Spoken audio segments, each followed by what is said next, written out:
ada kritik kok ditangkapnya setelah dicopot. Apa ditangkap dulu itu teknis lah. Teknis. Tapi intinya mereka korupsi, jual beli titik. Betul. Sehingga yang masuk itu adalah dapur-dapur yang konglomerasi. Jadi korupsinya ini jangan hanya berbasis kepada Pak Dadan. Tapi brokernya juga harus ditangkap, pengusahanya ditangkap, diganti. Kan Pak Prabowo sudah bilang di pidatonya, saya tidak pandang bulu, kawan, teman, mau dia separtai tidak separtai, kalau dia korupsi saya angkut. Mencoreng nama Prabowo lah. Tapi Prabowo mendukung pemberantasan korupsi bahwa supaya juga tidak malu bahwa saya tegas mendukung pemberantasan korupsi sampai akar-akarnya. Jangan sampai ada gratifikasi, suap menyuap, penyelewengan, penyalahgunaan kekuasaan, abuse of power.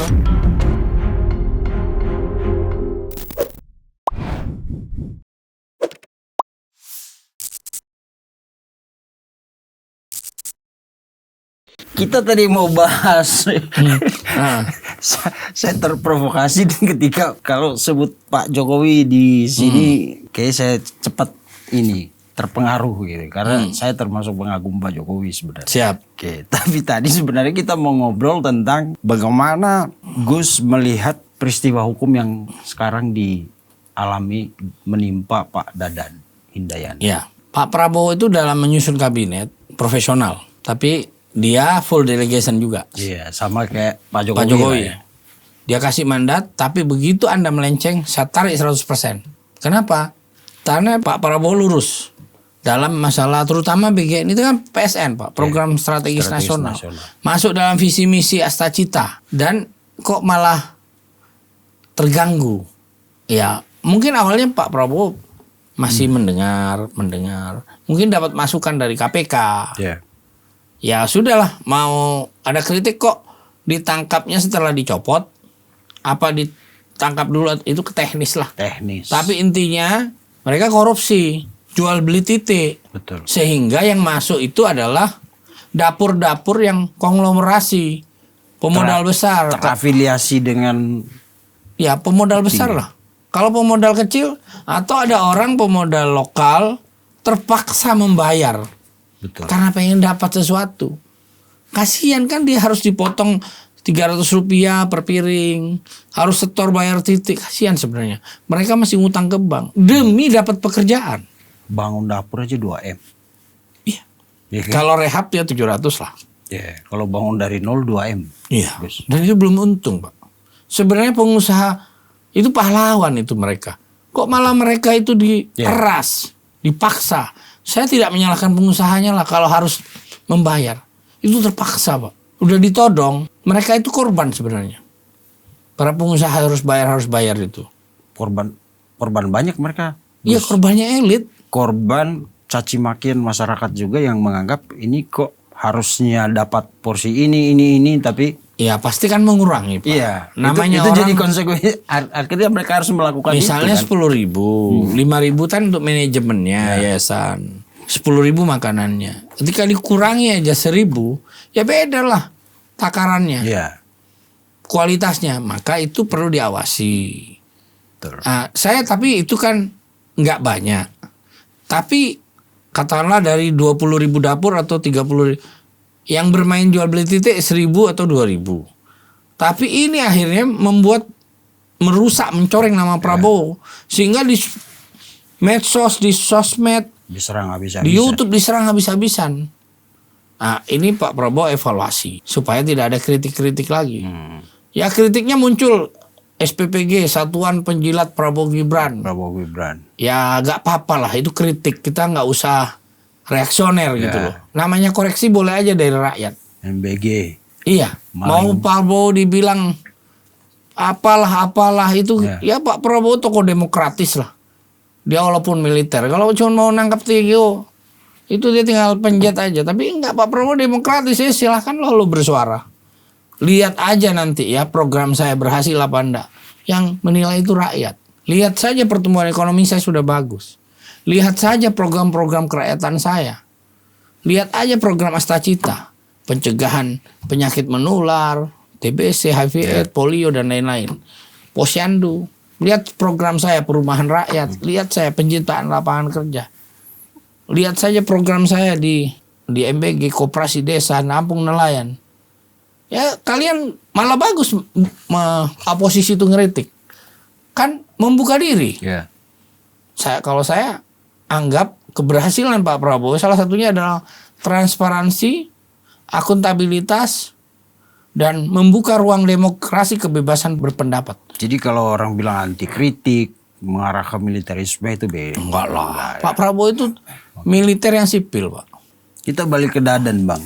Kan kalau orang luar yang tidak mengerti latar belakang Dadan, mungkin buat mereka, kalau orang-orang yang tahu, Pak Dadan ini kan boleh dibilang teman CS-nya Pak Prabowo. Gini, Pak. Gitu.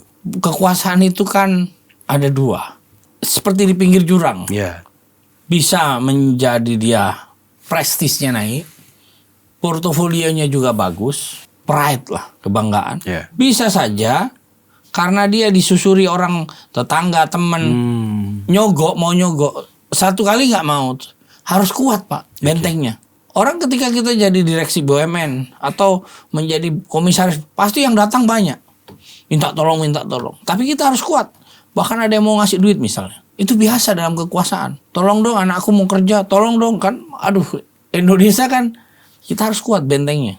Benteng iman ya. Okay. Kedua benteng hati dan benteng gaya hidup. Prinsip ya. Iya dong. Kalau sampean gaya hidupnya mewah-mewah ya, buat cicilan mobil, buat rumah, buat ini. Ketika ada uang nggak halal lewat, angkut. Enak juga ini.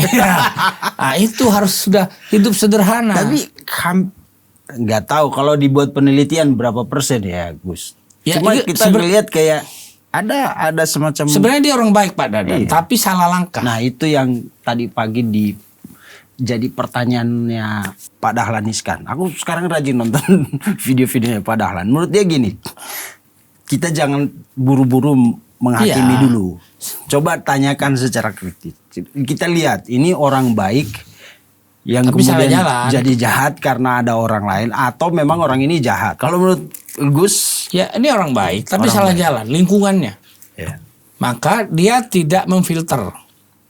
Mungkin Pak Sony Sanjaja orang baik. Pak Lodrik orang baik. Namanya aja sudah Lodrik itu. Iya. Yeah. Oh, Lodrik. Iya, orang nama iman lah kalau dalam Islam. Udah Ahmad ya kan namanya Muhammad. Ya. Udah atau nama-nama Al-Asy'ari misalnya. Yeah. Kok masih korupsi kan? Nah, jadi bukan korupsinya, makanya dirinya harus diperkuat. Imannya itu diperkuat dengan apa? Gaya hidup harus sederhana. Jangan terlalu menerima tamu. Dibilang sombong juga nggak apa-apa. Terus yang ketiga, benteng hati lah. Jangan korupsi. Jangan korupsi itu adalah jangan bergaya hidup mewah-mewah. Jangan terlalu sibuk karena validasi. Oh kamu nggak punya ini. Oh kamu memang berat Pak ini Pak. Yeah. Cobaan ini. Kalau ada di pemerintahan itu pasti resikonya di situ. Sampai jadi PPK yang datang para pengusaha itu ngasih iming-iming Pak. Ya kan sudah jelas jangan korupsi. Makanya Prabowo Gibran pemerintahan menaikkan gaji hakim. Karena itulah pintu hukum pertama. Naikkan gaji jaksa. Naikkan gaji polisi. Naikkan gaji menteri-menteri. Bahkan disuruh merangkap ada yang jadi komisaris. ASN. Tapi walaupun itu digugat dan akhirnya cuma 2 tahun. ASN itu gajinya besar. Ada TPP. Tunjangan prestasi kan. Gaji 3 lah segala macam. Iya. Banget. Tapi kalau imannya nggak kuat. Ya saya di komisaris juga bilang gitu. Pada direksi-direksi. Hati-hati. Jaga iman. Jangan tergoda. Ya namanya orang Pak, tiap hari datang aja namanya pengusaha minta tolong. Bahkan mau ngiming-ngiming kasih duit. Itu fakta. Tolong dibantu dong kalau ini dong, tolong dibantu. Ya kita harus bisa menseleksi. Dan kita bilang saya bantu kamu, tapi kamu gak usah kasih saya apa-apa. Oke. Tapi dari hasil pengusutan sementara itu kan sepertinya ada 3 orang ini Gus. Itu memang mereka mengkondisikan itu. Karena kan dari yayasan-yayasan yang kemudian masuk. Yang pasti modus korupsinya kan begini. 1 jualan titik. Ya. Karena dia gak punya modal politik. Kalau sudah ada titik, dia bisa cari pemodal. Kalau udah muaranya di titik ini kan sebenarnya ada di Sony Sanjaya. Nah, Sony Sanjaya butuh tekennya Dadan. Kalau cuma 1-2 bisa lah dia. Ya dibagi, Pak. Maling itu kan nggak mau sendirian, Pak. Pasti dibagi.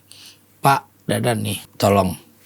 Dugaannya ya, ini. Di kecipratan, sebelahnya kecipratan. Makanya dievaluasi, masuklah Nani SD Yanti Arumsari. Ya. Nani SD yang ya. Ya. Siapa nama S-nya itu? S-nya itu Suyanti apa Yanti? Yanti apa? Ya. Nani SD yang sebagai wakil bagian controlling. Bagian ngapusin tuh. Oh ini fiktif, oh ini nggak benar. Sony masukkan 1.000 dicoret sama Bu Nani sebagai pengawas. Nah, disitulah mulai terkelihatan. Ketika coretannya ini gagak dicoret sama Bu Nani, orang yang sudah store ngamuk. Laporlah ke Mabes Polri atau Polda. Akhirnya ketahuan dari laporan ada 20 orang berdasarkan informasi. Setor ke siapa? Dugaannya orang-orangnya Sony. Terus ditangkap, diusut pengembangan. Polisi kan dibantu kejaksaan KPK bekerja. Apalagi Pak Prabowo udah diserang para oposisi nih. Ya dia Pak Prabowo jangan diem dong kan. Dan dia turun tangan langsung ngecek ke lapangan. Faktual, dia panggil seluruh jajaran aparat hukum, koordinasi. Oh Pak ternyata ada dugaan nih kepada orang Bapak di BGN terlibat. Dan itu Bu Nani pasti melapor kepada Pak Prabowo kan. Ya udah akhirnya Bu Nani yang naik menggantikan. Jadi menurut Gus sebagai pengelola titik, Sony justru jadi titik masuk. Ya awal-awal kan permainan begini. itu. Awal-awal kan itu pakai kodim-kodim atau polisi. Ya. Pakai duitnya Pak Prabowo. Pinjaman lah atau pemberian sukarela lah. Lama-lama sudah contoh SPPG ini ditiru oleh para yayasan-yayasan atau pengusaha atau mitra. Akhirnya berkembang titiknya berhasil. Mereka berhasil juga Pak. Dia harus diakui mereka. Cuman keberhasilan mereka nggak dijaga. Ada godaan. Ketika sudah mulai sempit nih dapur, dari 20.000 sudah tercover semua. Udah merasa nyaman dan untung. Akhirnya demand and supply. Demandnya untuk gabung banyak. Disitulah terjadi pertarungan. Disitulah uang yang masuk. Ketika sudah tiket terbatas, slot terbatas, para pemimpinnya tergoda. Tergoda duit miliaran Pak. Sekarang 500 titik kali 20 kali 100 juta saja. Kan puluhan miliar. Bahkan ada yang saya dengar sudah 300. 300 kali 1.000 titik aja diperdagangkan. Lain mungkin dari atas 100 juta. Makelar ikut bermain jadi 300. Bahkan ada yang minta per piring 200. Bahkan ada yang 900 sekarang. Waduh. Itu ngeri Pak, ngeri. Maka informasi terakhir itu 1 M per hari. Apanya? Omset uang ya tergantung dapurnya. Kan uang dapur itu kan bukan masukan ke Dadan dan kawan-kawan dari hasil mereka melakukan itu Bang. Hitungan titik aja Pak, hitungannya. 1.000 titik. Kali anggap dijual 100 juta berapa? 100 kali 1.000. 100 M sudah. 100 M. Ya. Apa enggak pesta pora mereka? Apa gitu. Terus dari 1.000 titik, ini saya hitung 1.000 paling rendah. Dari 1.000 itu dihitung 100 juta. Kalau 200, kalau 300 miliar Pak. Oke lah anggap 100 miliar dengan 1.000 titik. Itu suapnya ya. Dugaan jual belinya ya dugaannya. Terus ada potongan dapur 500 kepada yayasan. Dianggap bagi hasil lah. Uang tanda terima kasih lah bahasanya. 500 kali berapa piring, berapa juta piring per hari? 5 juta piring. 5 juta kali 500 perak. Apa enggak ngeri Pak? Dan itu tiap hari. Ya, sebulan 22 hari lah kurang lebih. Ya 22 sampai 25 gitu ya. Iya. Ya 22. Dan pengusaha-pengusaha dapur itu yang mungkin setor atau yang tidak setor, kalau dia punya 10 sampai 20 dapur, dia penghasilannya itu bisa 400 juta per hari. ya saya dapat informasi lah. Ada pengusaha dapur yang bahasanya tiap hari beli mobil, Pak. Kalau sudah untungnya 400 juta per hari. Iya, per hari. Iya, beli mobil, beli aset, udah. Terus kadang digunakan nambah titik, bayar. Karena sudah merasa nyaman kan, rakus. Jadi korupsinya ini jangan hanya berbasis kepada Pak Dadan. Tapi brokernya juga harus ditangkap, pengusahanya ditangkap, diganti. Gimana Pak kalau sudah berjalan? Take over negara. Take over, rampas. Makanya undang-undang perampasan aset itu pentingnya dalam hal itu. Ya kalau perlu tanahnya rampas untuk negara. Kalau dia punya yayasan atau diganti mitra yang bagus. Dikelola oleh negara. Kalau sudah punya 20 dapur Pak bisa 400 juta per hari. Per hari. Ngeri. Bisa bikin studio podcast 1 tiap. Bukan 1 lagi. Ya. Sementara ini kan gunanya kesejahteraan, pemerataan, pembangunan. Betul. Ini kan akhirnya memperkaya beberapa orang. Yayasan dibatasi 3 aja lah. Atau 5 aja, jangan banyak-banyak. Ya itu praktek itu kan bisa sampai turunan ke bawahnya, Gus. Misalnya kemarin kan kita berharap ini bisa jadi penggerak roda ekonomi sampai ke desa kan. Sudah bergerak. Cuman ada penelitian efeknya nggak besar. Nah, karena muter uangnya di situ-situ aja. Itu tadi. Supplier yang masuk supplier besar, maka suppliernya harus orang-orang terdekat. Pintu UMKM. Nah, kritik kepada BGN itu pintu UMKM-nya berkurang. Kenapa? Barangnya sudah grosir, Pak. Cabenya grosir dari Jawa misalnya. Dari mana Sumatera, grosir semua. Iya nggak masalah sih, namanya bisnis cari untung. Cuman jangan lupa harus merangkul para UMKM, pengusaha-pengusaha kecil ya, supaya dirasakan. Karena itu tujuan ekonominya kan.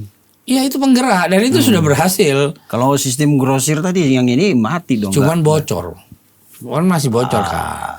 Kalau kebocoran ini dicegah, portofolio produk domestik bruto di tingkat regional, lokal atau daerah itu bagus. Sehingga produk domestik brutonya untuk di tingkat nasional itu menguat perputarannya, pajak meninggi. Konsumsi berjalan. Jadi multiple effect yang diharapkan itu jadi. Ya itulah yang disebut pertumbuhan ekonomi. Makanya dalam teori pertumbuhan ekonomi modern, ya libatkanlah anak-anak muda, para digital, inkubasi bisnis berbasis digital, life skill bisnis berbasis digital, supaya bergerak menyerap tenaga kerja merata. Betul. Dan sistem transparansi itu jalan kalau lewat sistem digital itu kan. Kalau yang dilakukan Ahok di Jakarta dulu lah ya. Haruslah. Kalau nggak pakai digital, ya susah lah. Karena kadang-kadang dulu awal-awal tuh ada suara yang mengatakan gini, Gus. Ini kita tidak tahu sebenarnya titiknya ada di mana aja sih. Maksudnya kalau orang mau berkontribusi untuk membangun dapur MBG itu atau terlibat di situ, mereka juga tidak dapat informasi yang cukup. Misalnya nih di kecamatan sebenarnya ini, belum semua. belum semua. Jadi awalnya kan contoh 1000 titik, berkembang 10.000 titik, sekarang berkembang 30.000 titik, dan akan ditambah lagi menjadi 50.000 titik termasuk 3T, daerah 3T, terluar, 3T. terjauh, terdepan, terus terabaikan. Dan tersiksa ya. Gara-gara dikorupsi kan. Nah, itu sekarang mengarah ke sana. Belum semua ini dapat, Manfaatnya terakhir dari rilis pemerintah 62 juta. Dengan target nanti sekitar 90-an juta. Ini masih belum maksimal. Belum. Nah, untuk pengembangan ini baru segini aja 30.000 udah bocor-bocor nih. Berbahaya. Udah jual beli nih. Rakyat marah. Efeknya bahaya ke Prabowo. Uang negara udah banyak nih yang dikeluarin. Banyak yang kritik. Oleh karena itu nggak masalah ini boros. Tapi untuk kepentingan bangsa. Ini kan sebenarnya multiplier effect. Supaya terjadi konsumsi, pertumbuhan. Masuklah ke pajak. Pajaknya ini yang pakai untuk MBG. Tapi kalau MBG ini nggak menumbuhkan ekonomi, pajak nggak ada, ya rugi malah bangsa ini.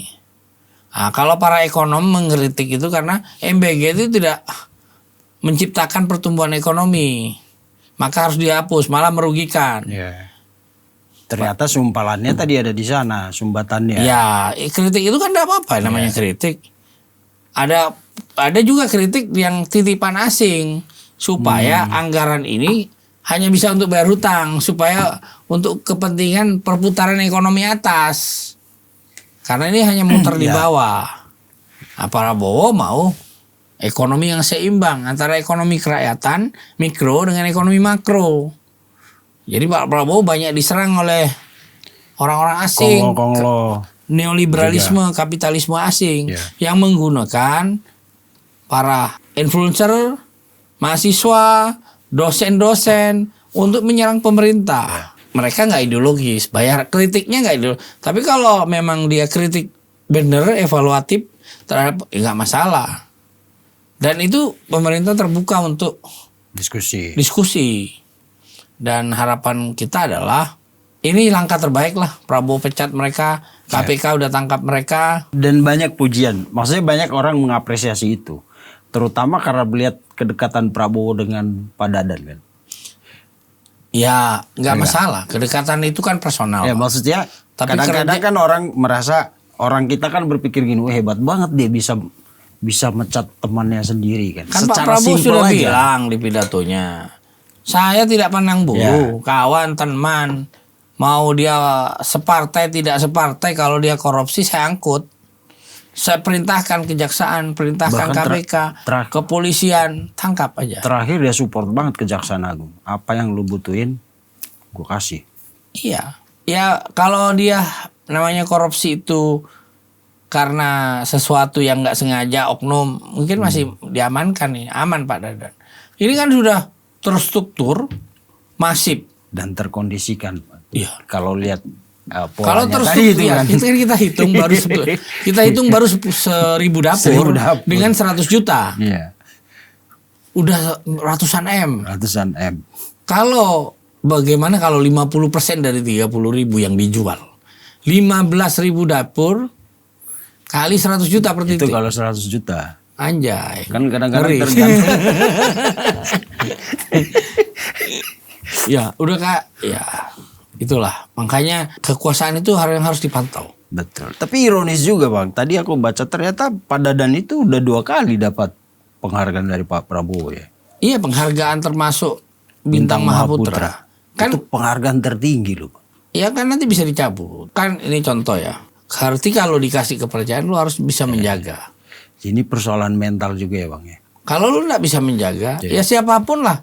Mas Vincent tahu-tahu besok jadi direksi BUMN karena di perusahaan Antara misalnya, karena kapasitasnya, atau di mana di PT-PT BUMN lain, Direktur Koperasi Desa Merah Putih, Kecamatan A gitu. Harus bisa menjaga. Ya betul. Ya oleh karena itu supaya kita nggak korupsi itu satu, kita harus punya pekerjaan jelas, punya pekerjaan sampingan. Istri kita udah kerja apa? Mungkin korupsi itu bisa berawal dari keluarga. Tuntutan, mau beli mobil mami mau beli naik haji lah. Aduh udah gaya hidup lah. Betul. Ya kalau mau hidup sederhana itu memang susah ya kan. Tapi itu harus dijalani. Makanya tetap ya iman dan takwa. Anggun dalam moral, unggul dalam intelektual. Ya kalau orang mau kaya ya memang paling cepat korupsi Pak. Dan kadang-kadang emang itu Gus, jabatan naik gak hidup harus berubah gitu. Itu itu bagi orang yang belum yang sebelumnya tidak pernah merasakan enaknya dalam bisnis. Itu OKB yang biasanya cuma jadi pegawai biasa, masuk politik tahu-tahu jadi. Kalau saya ini kan udah menikmati jadi pengusaha itu enak. Pengusaha media dibayar gaji berapa atau penghasilan berapa, laba berapa. Jadi main di UMKM, dapat profit tiap hari. Kalau kita sudah merasakan enak, atau saya jadi konsultan politik dibayar oleh bupati A, bupati dengan itu kan keringat. Terus kita naik ke sini, biasa aja Pak. Orang yang itu biasa orang-orang yang tidak selesai dengan dirinya. Ya bagi orang Madura pengusaha ya atau Jawa, sebelum dia masuk politik dia istrinya udah banyak karena dia udah banyak uang. masuk politik, mungkin jadi DPR, dia nggak kaget lagi dengan hal-hal yang sifatnya duniawi. Tapi kalau yang OKB, orang kaya baru, lihat uang banyak dan ingin gaya berubah, ya repot. nggak masalah, tapi resikonya lu masuk penjara. Betul. Ya ada juga yang OKB selamat, ya tapi kan pasti disorot lah. Ya. Sekarang transparansi, akuntabilitas dilaksanakan oleh pemerintahan Prabowo Gibran, dan siapapun yang korupsi masuk. Bahkan seorang PPK yang memperkaya orang lain aja bisa masuk. Ada yang protes, ini kan saya nggak dapat Rp1 sama sekali gitu. karena kamu membiarkan orang kaya. Itu dianggap penyelewengan juga, Pak. Kaya Penyalahgunaan dari anggaran negara. Itu ya, jangan pernah kita, ya mungkin sogoannya bukan uang, dikasih parcel, akhirnya nggak enak hati. Jangan pernah nerima parcel, jangan pernah nerima servis hotel, jangan pernah mau menerima hal-hal kecil. Itulah yang berbahaya malah. Dikasih tip, kalau cuma dibeli rokok makan boleh, di bawah 100.000 lah. Tapi kalau sudah di atas 500.000, seorang pejabat itu jangan mau, harus mandiri pakai uang sendiri. Ketemu pengusaha, jangan pernah mau dibayari. Kalau sudah jutaan jangan pernah mau.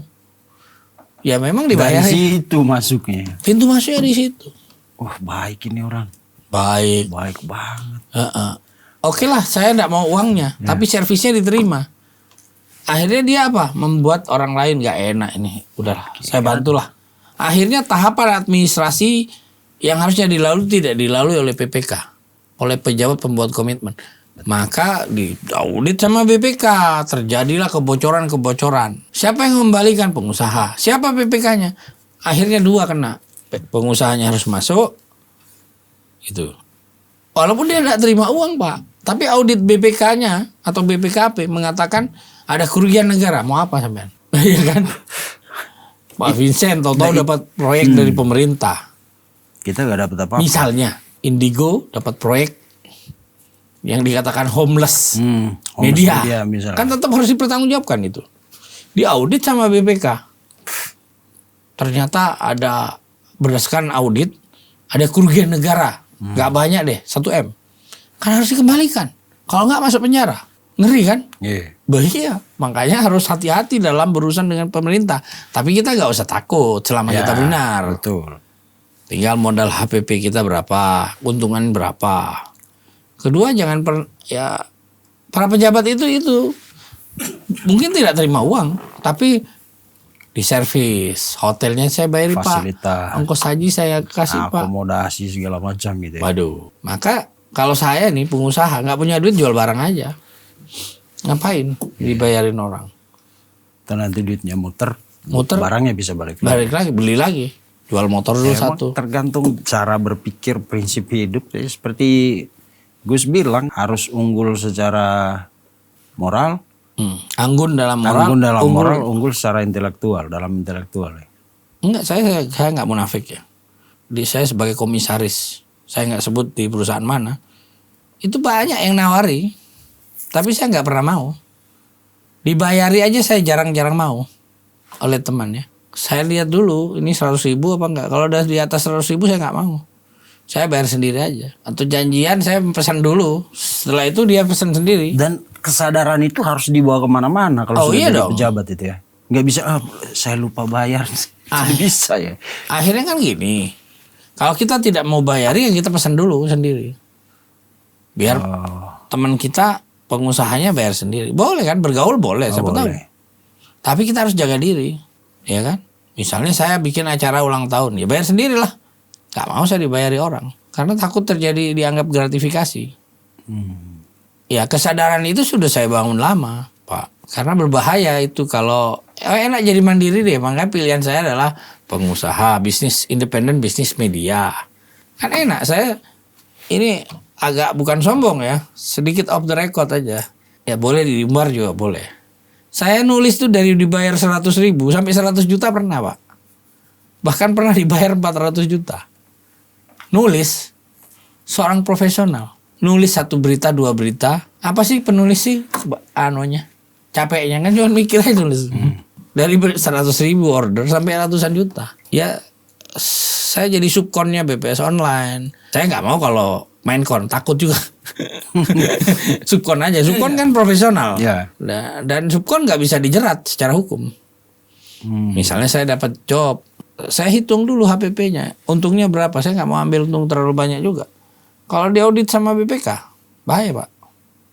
Oh, kalau sampai keuntungan kita marginnya terlalu jauh di atas HPP Kayak gitu. kasus yang di Medan siapa? Dia nggak salah, tapi menurut saya juga tidak menyalahkan kejaksaan. Yang siapa kasus apa? Si Jabat ya? Si Jabat. Si Jabat. Nama pendeknya itu kan marganya. Nah, itu dia kan konten kreator sama dengan saya. Oke, si siapa? Bukan. Si Jabat. Yang editor itu kan? Iya, konten kreator. Iya, konten kreator. 30 juta per desa. Jadi saya tidak menyalahkan dua-duanya. Tapi itu dua sisi mata uang. Dianggap kepala desa itu memperkaya konten kreatornya. Karena banyak desa. Konten kreator yang ngambil untung ketinggian. Karena itu pemerintah. Kalau saya dengan swasta boleh. Gitu loh. Gak ada masalah. Auditnya internal perusahaan kan. Kalau ini kan pemerintah Pak, uang rakyat. Kita beli handphone pakai uang rakyat. Maksudnya perjalanan dinas uang rakyat, baju kantor uang rakyat, semua uang rakyat. Dan tidak salah mengambil keuntungan dari proyek seperti itu. Nggak masalah, tapi ya? harus hati-hati. Si Jabat itu tidak hati-hati. Harusnya ketika dia mau dapat order itu konsultasi dengan polisi dan kejaksaan. Kesannya kan akhirnya dia dikriminalisasi. Karena itu dianggap memperkaya kan. Untungnya kok kebanyakan sih. Cuma nulis. Kayak saya nih nulis. Apa sih kerja saya, HPP saya apa? Kan hanya otak ilmu. Dibayar sampai puluhan juta. Saya kalau dapat order dari BDO internasional, kan ada BDO Indonesia tuh. Pajak, kan saya kemarin nulis sustainability in, dapat order. Sekali nulis 5 juta, 8 juta. Kalau itu pemerintah berbahaya saya Pak. Bisa dianggap memperkaya diri. Tapi karena swasta aman. Nah, jadi kalau kita sudah berurusan dengan pemerintah, kita harus hati-hati. Tanya dulu. Tahu aturannya. Oh iya. Tapi dia ditolong sama Komisi 3 kan, sama Habibur Rahman. Akhirnya diaturlah sampai akhirnya vonis bebas atau dilepas. Tapi kejaksaan itu tidak salah menganggap bahwa dugaan namanya dugaan. Memperkaya orang lain. Kenapa? Ada keuntungan tidak wajar. Gitu loh Mas Vincent. Jadi keuntungan tidak wajar. Kalau yang perilaku BGN itu bisa saja karena ya gratifikasi. Awalnya nggak mau tapi keenakan lama-lama. Makanya hati-hati. Tadi itu ya. Ya, makanya pencegahan itu penting. Pemberantasan juga penting. Maka KPK harus bisa mendidik, evaluasi dari kejadian ini harus ada pencegahan. Pendidikan bagaimana yang dikatakan korupsi itu apa sih? Takutnya orang nggak sadar, nggak sengaja korupsi atau diduga korupsi. Nah, gitu. Tapi kalau swasta kayak kita aman. Ya, aman.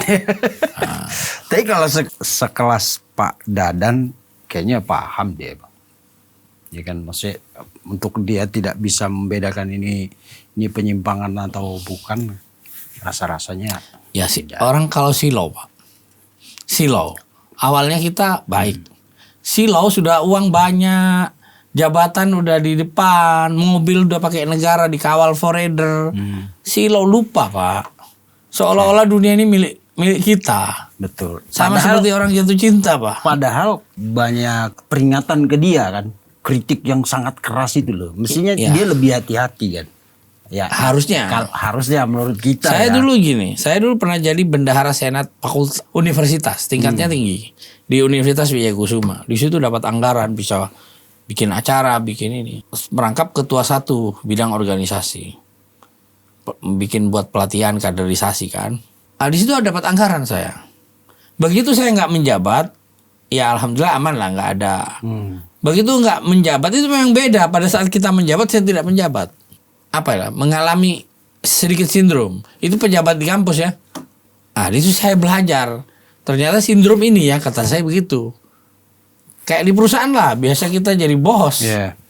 Tahu-tahu terjadi RUPS, saham kita mengecil karena modal ada orang lain masuk.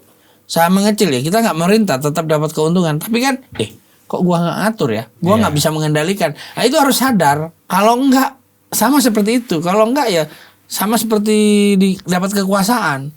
Oh, aku sekarang sudah di atas ya, harus hati-hati ya. Oh, sekarang aku pejabat BUMN ya, komisaris atau direksi. Makanya saya bilang, kalau komisaris BUMN tidak mengontrol, bahkan membiarkan, bisa terlibat. Bisa diduga terlibat karena membiarkan. Seperti itu. Jadi harus safe and sound. Walaupun komisaris itu kan tidak terlibat langsung di proses eksekusi. Kalau terlibat langsung lebih parah lagi. Kalau tidak terlibat paling hanya saksi. Tapi tetap dipertanyakan kan. Jadi namanya dalam bahasa bisnisnya safe and sound, bekerja bersama, sukses bersama, selamat bersama. Kalau prinsip ini tidak dilakukan, ya ada kerugian nanti di dalam pemerintahan atau dalam BUMN. Harus paham nih undang-undang. Makanya orang yang masuk dalam pemerintahan atau di BUMN atau apa, itu harus punya kapasitas dan kapabilitas yang mumpuni terhadap aturan-aturan. Ya kalau dia jadi pegawai ya undang-undang kepegawaian, pemerintahan, otonomi daerah. Betul. Kalau dia politisi, undang-undang partai politik. KPU juga kan banyak yang ditahan karena nggak ngerti. Proyek dibagi sini ini, kolusi. Banyak mantan-mantan KPU yang ditangkap banyak, Pak. Mulyana Kusuma kurang pinter apa? Tokoh, aktivis masuk penjara juga, Pak. Kenapa? Karena godaan kecil tadi itu gratifikasi. Siap nggak menolak gratifikasi? Kalau di pejabat itu diusahakan jangan diboskan. Diboskan itu dibayarin. Kalau bisa ngebayarin. Iya, kayak ini saya sering bayar-bayarin. Kalau bisa, minimal ya makan sendirilah. Ya, jangan mau dibayarin. Oke. Gus, kembali ke Pak Dadan ya. Kan kita tahu kritik terhadap MBG ini, bahkan ada kayak orang-orang seperti Salim Doer yang bukan ngeritik lagi, udah mengejek-ngejek kalau dilihat di sosmed itu kan. Dan selama ini Prabowo tidak sama sekali tidak tergoyahkan. Dan bahkan waktu reshuffle kelima itu dikira wah ini bagian kena nih segala. Kan dia sudah bilang, bagi pejabat yang laporan palsu saya tindak. Ingat nggak? Dia Prabowo kan datang ke luar negeri, kan belum tentu dia ngawasi terus. Dia kan punya hulu balang, Pak, panglimanya. Ya kita digunakan kejaksaan lah. Kejaksaan juga kan yang diurus banyak. Ada evaluasi internal, ada evaluasi eksternal. Evaluasi pertama kan BIN, mantan kepala BIN Budi Gunawan yang Menko Polhukam diganti. Erick Thohir dari BUMN dipindah ke olahraga. Sri Mulyani dievaluasi. Semua dilakukan. Kalau ini dia sudah ketahuan akan ditangkap KPK ya dipecat duluan lah. Bahwa teknisnya malu apa tidak malu dipecat duluan ya sama-sama malu lah. Mencoreng nama Prabowo lah. Tapi Prabowo mendukung pemberantasan korupsi bahwa supaya juga tidak malu bahwa saya tegas mendukung pemberantasan korupsi sampai akar-akarnya. Jangan sampai ada gratifikasi, suap menyuap, penyelewengan, penyalahgunaan kekuasaan, abuse of power, apapun itulah. Dan di hari yang sama Wamen IMIPAS juga kena itu. Ya, kalau dia terima suap dan itu sebelum dia menjadi Wamen. Waktu dia dari Dirjen. Oh, Dirjen. Itu hampir banyak juga deh. Dan akhirnya karena kesadaran dia datang kan menyerahkan tadi malam. Awalnya itu dicari. Jadi KPK mencari Wamen.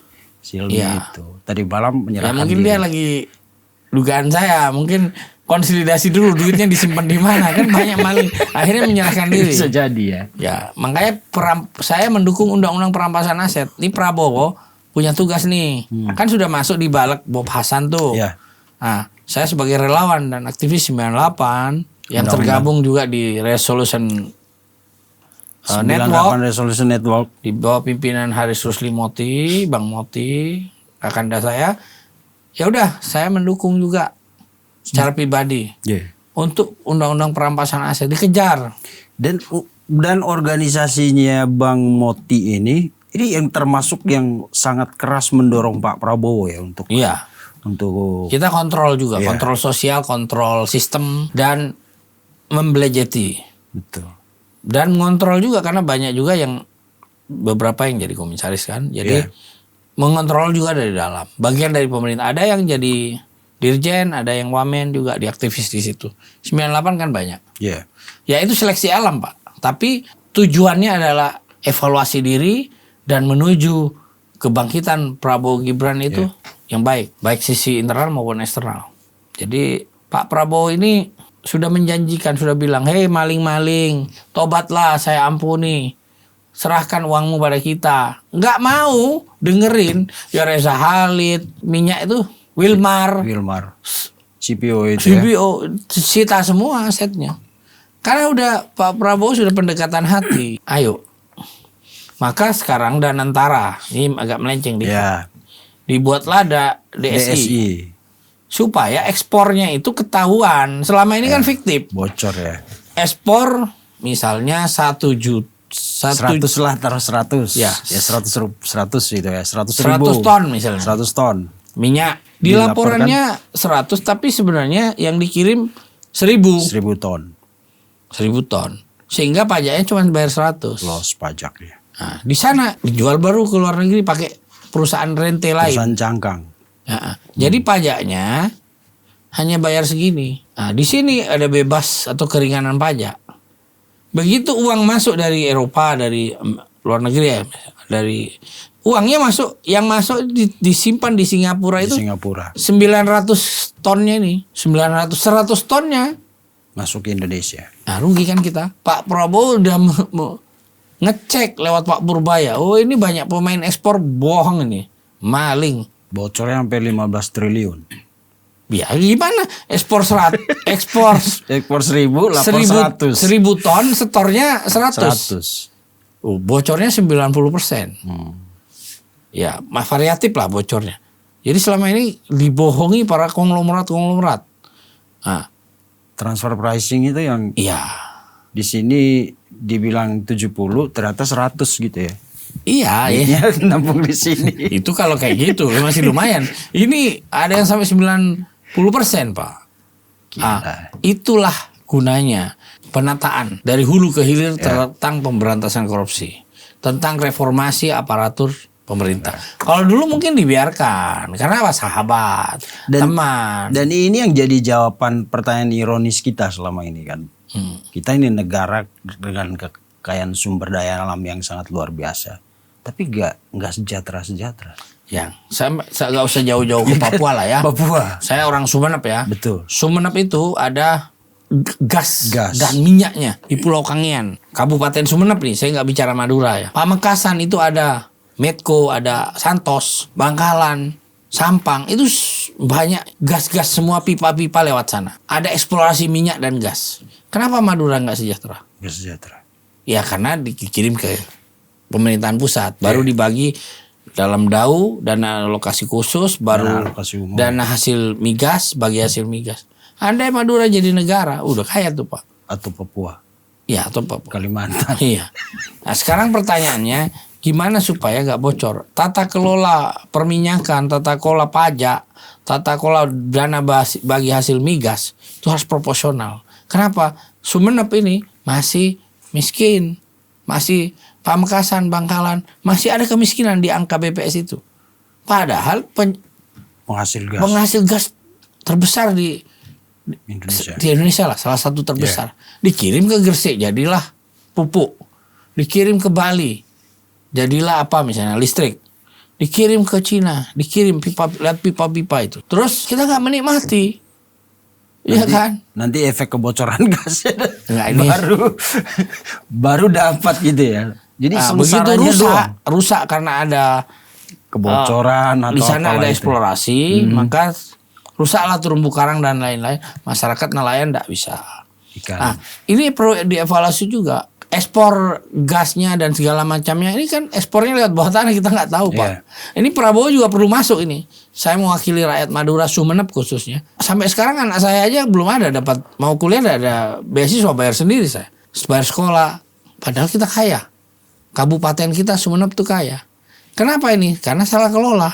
Lewat Pak Prabowo pelan-pelan mungkin ini tata kelola gas, sumber daya alam ini. Ya sementara kita masih berproses pakai perdagangan, pertumbuhannya, pariwisata, tembakau, dan lain-lain. Jadi coba itu kalau jadi provinsi Madura dan pajaknya tembakau bikin banyak pabrik rokok di Madura itu. Bicara itu nih yang muncul ke permukaan. Itu korupsi juga di Dirjen Bea Cukai. Ini kan lagi rame rokok-rokok yang kenapa liar-liar muncul, karena terjadi dugaan suap menyuap. Tapi saya tidak menyalahkan penduduknya atau yang menciptakan pabrik rokok, saya tidak menyalahkan. Pemerintah harus berpihak, jangan hanya kepada perusahaan-perusahaan besar, Gudang Garam, Jarum. Kasih izin murah, proses bahkan dibimbing kalau perlu dimodali kepada pengusaha-pengusaha Madura supaya tidak kucing-kucingan gitu loh. Bikin pabrik di situ, bikin perusahaan di situ agar menghasilkan pajak, menyerap tenaga kerja, dan kualitas tembakonya yang Madura yang sangat bagus bisa diekspor, bahkan bisa dijual di domestik. Produknya bagus-bagus loh, Gus. Bagus-bagus sehingga terjadi kucing-kucingan. Rokoknya rokok bodong kan. Kalau pesan tuh pakai kode katanya. Iya, ada di Shopee tuh pakai pesan pensil katanya, bukan pesan rokok, pesan pensil. Betul. Di Shopee atau di mana di TikTok. Dan itu makanya istilah YTT aja itu buat mereka. Jadi yang tahu-tahu aja. Kan pesan pensil. Kalau gini ngapain sih lu pesan pensil ke Sumeneb atau Madura gitu kan. Iya, jadi saya tidak menyalahkan mereka. Dan saya tidak berharap pengusaha lokal itu ditindak oleh hukum, oleh penegak hukum, karena bukan salah mereka. Oleh karena itu harapan saya regulasi diatur dengan baik, tapi kalau sudah aturannya baik masih mereka menyeleweng, tangkap itu aja. Baru dijewer. Tapi kalau belum ada itu kan atau UMKM. Mereka korban regulasi atau permainan, ya jangan. Karena mereka nggak sejahtera, Pak. Masih belum sejahtera. Padahal nggak usah ngelirik tembakau, gasnya aja di daunya Sumeneb itu hanya 2,6 triliun, penduduknya sekitar 1 juta lebih dengan 27 kecamatan. Lain Pamekasan, kurang lebih 17 kecamatan deh. Coba kalau gas itu dibagi ke Madura, ke Pamekasan, Sumeneb, Sampang, nggak ada orang miskin, Pak. Betul ya. Kenapa? Salah kelola. Ya saya tidak Jadi menyalahkan. harusnya ke depan itu mestinya prioritas ke daerah di mana sumber daya alam itu berasal dulu gitu ya. Dana bagi hasil migasnya harus kuat. Betul. Sehingga harus dijamin sehingga kesehatan, pendidikan bisa gratis. Ya, memang akhirnya kita nyumbang negara ada dan akhirnya nyumbang, ada subsidi silang gitu. Masa kita daerah yang miskin nyumbang Papua, nyumbang Sumatera, karena itu kan diserap ke nasional. Jadi uang BGN, disebar. Betul. Akhirnya kita berkorban, masyarakat Madura, Pak, untuk bangsa ini dan bagi saudara-saudara provinsi lain atau kabupaten lain. Ya harusnya sebelum dia berkorban dia dulu sejahterakan. Kira-kira begitu. Ini perwakilan orang kampung ini kan. Saya 1.200 km dari Jakarta. Ya, untuk menaklukkan Jakarta kan nggak mudah. Perlu proses. Tapi sakti ke Jakarta bawa duit 800.000 doang. Iya. Ya, oke. Gus, terima kasih banyak. Siap. Saya Terima minta closing statement dari Gus soal kasus BGN ini. Terutama harapannya apa yang harus dilakukan ke depan lah dari belajar closing dari statement saya, kalau pejabat Pak Dadan, Sony Sanjaya dan Lodrik itu kan sudah lah. Sekarang saya mau ingatkan kepada menteri-menteri, kepala badan, wakil menteri, kepada direksi BUMN dan antara komisaris BUMN semuanya harus jaga gaya hidup, harus perkuat iman, jangan terlibat korupsi, bergaul dengan orang-orang yang benar. Karena salah bergaul nanti kalau kupingnya tipis, disitulah pintu suap menyuap, kolusi, KKN itu terjadi. Jangan mau ditraktir dengan tanda dasar yang jelas, karena disitulah awal mula korupsi itu terjadi. Oke, siap. Terima kasih, Gus. Ya, semoga korupsi bisa diberantas lewat pemerintahan Prabowo Gibran ini. Dan tentang BGN semoga semakin baik ke depan karena kita percaya insya Allah 50.000 dapur ke depan dengan sekitar 90 juta penerima manfaat, Indonesia akan maju, pertumbuhan ekonomi akan lebih baik dan Indonesia akan dahsyat. Betul. Kemiskinan berkurang. Karena kita percaya MBG itu programnya bagus, dibangun dengan niat yang sangat positif. Betul. Bahkan mulia ya. Itu tinggal pelaksanaannya, makanya mudah-mudahan Ibu Nanik, Bu Agustina Rumsari, Kedepannya dengan Pak Trenggono ya di situ ya, yang baru sekarang. Mudah-mudahan ayolah kelola MBG ini dengan lebih profesional, lebih bagus. Tapi yang paling penting itu dengan hati, karena ini program kemanusiaan. Iya, hati dan iman. Hati dan iman, betul. Kelola itu dengan hati dan karena ini ratusan triliun. iman. Dananya besar sekali. Besar. Tapi kan targetnya juga besar. Besar untuk masa depan bangsa. Betul. Untuk otak, sumber daya, pikiran manusia. Itu. Supaya pintar kan? Ya, makanya kita agak geram juga ketika mendengar isu bahwa telah terjadi banyak penyimpangan di BGN karena ya kita harus berterima kasih kepada kelompok oposisi yang kritik. Ya dibilang satuan penjilat nggak masalah lah. Nggak masalah. Yang penting kita ini kalau kritik itu penting untuk evaluasi diri. Jangan pernah takut. Sebagai pendukung pemerintah kita nggak takut kok. Jalan kuping tipis kata Gus tadi ya. Oke, terima kasih. Oke. Gus Ding, kita ngobrol hampir 3 jam. Warahmatullahi wabarakatuh. Dari Jokowi sampai Dadan Hindayana sampai Prabowo dan Gibran. Iya. Terima kasih Gus. Nanti pemirsa tonton terus obrolan kita di On The Table yang akan menghadirkan banyak narasumber yang bisa membuat kita berpikir lebih jernih, lebih cerah dan ya lebih lurus lah, lebih rasional gitu. Terima kasih Gus. Siap, makasih. Sampai jumpa di episode selanjutnya. Pasti kita pengen ekspresi mengedepankan estetika. jelas tadi mendengarkan